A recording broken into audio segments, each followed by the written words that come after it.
మనం ప్రయత్నం చేసినా కూడా వారు తెలుసుకునే ప్రయత్నం చేయరు. ప్రజాస్వామ్యంలో 49కి 0 వాల్యూ ఉంటుంది, 51కి 100% వాల్యూ ఉంటుంది. ఎందుకంటే 51% ఓట్లు, 51% నెంబర్ ఉన్న వాళ్ళు ప్రభుత్వాన్ని ఏర్పాటు చేస్తారు.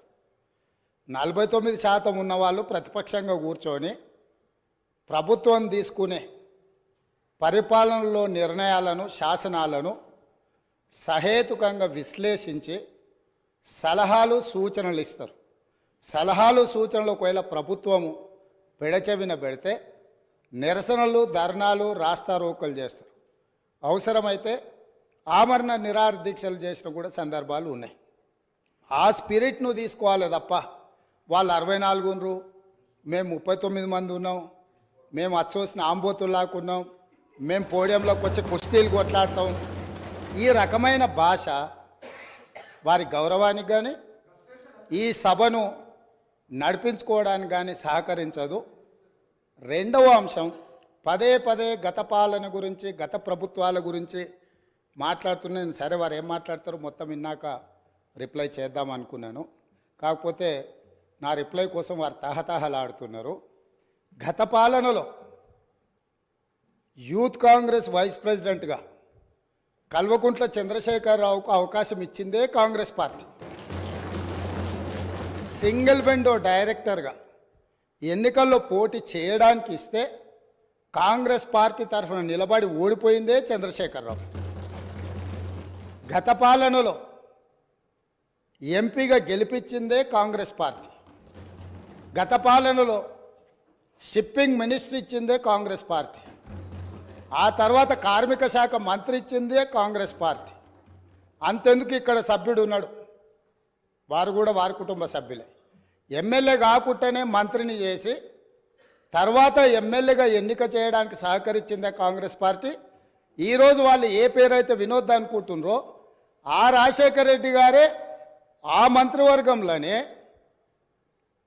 గత ఆర్థిక శాఖ మంత్రి, సిద్దిపేట ఎమ్మెల్యే గారు ఎమ్మెల్యే పదవి లేకుండా మంత్రిగా ప్రమాణ స్వీకారం చేసిండ్రు.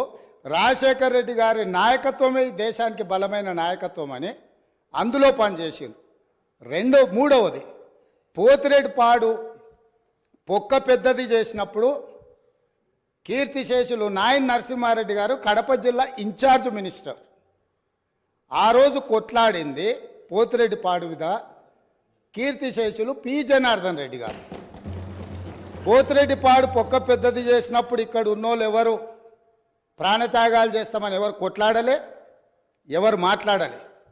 సొంత పార్టీ, సొంత ప్రభుత్వం ఉన్న తెలంగాణ ప్రజల హక్కులను భంగం కలిగించొద్దు, కృష్ణానది జలాలలో మా వాటా మాకు ఉండాలి, మా వాటాను ఎవరు తీసుకెళ్ళినా మేము ఒప్పుకోము అని కొట్లాడింది ఆనాటి నాయకుడు పి జనార్దన్ రెడ్డి గారు మాట్లాడిండ్రు తప్ప వీళ్ళు కాదు. కాబట్టి ఈరోజు వీళ్ళందరూ ఏ పాలకుల గురించి మాట్లాడుతున్నారు, ఆ పాలకులు ఇప్పుడు మాట్లాడుతున్న పెద్దలు ఎట్లెమ్మెల్యేనరు?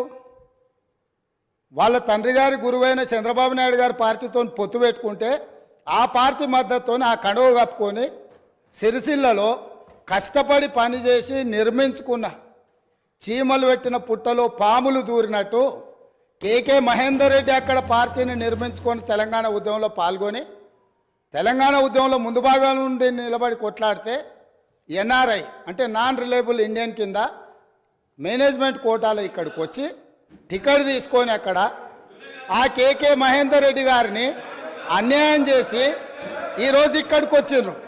కాబట్టి ఈరోజు గతం గురించి అధ్యక్ష, ఒకవేళ మా మిత్రులకు వాళ్ళకు అంతగా గతం గురించి చర్చించాలనే ఆలోచన ఉంటే ఒకరోజు మొత్తం తమరు సమయం ఇవ్వండి. తప్పకుండా జూన్ 2, 2014 కంటే ముందు జరిగిన 55 సంవత్సరాల పరిపాలన మీద సంపూర్ణమైన చర్చ ఇక్కడ పెడదాము. ఈరోజు ఇక్కడ జరుగుతున్న చర్చ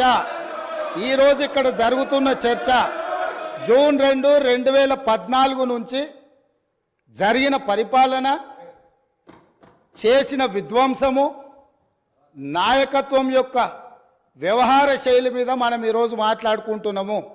కాబట్టి వారికి గతం గురించి చర్చించాలనే కోరిక ఉంటే మాకు ఎలాంటి అభ్యంతరం లేదు.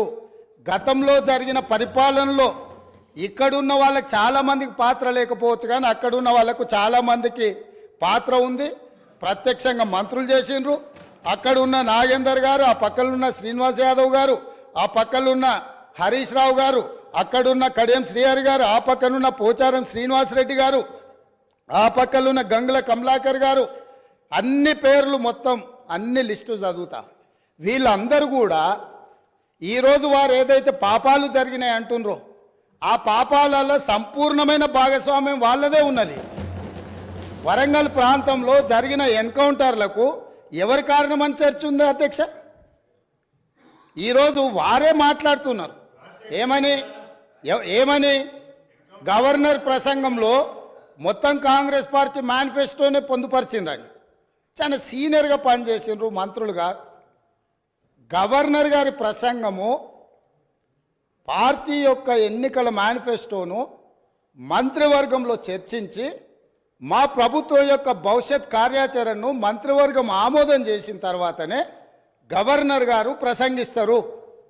పరిపాలనలో అనుభవం ఉన్న వాళ్ళు, గతంలో ఈ రకమైన నిర్ణయాలు చేసిన వాళ్ళు కూడా ప్రజల్ని తప్పుదోవ పట్టించేటందుకో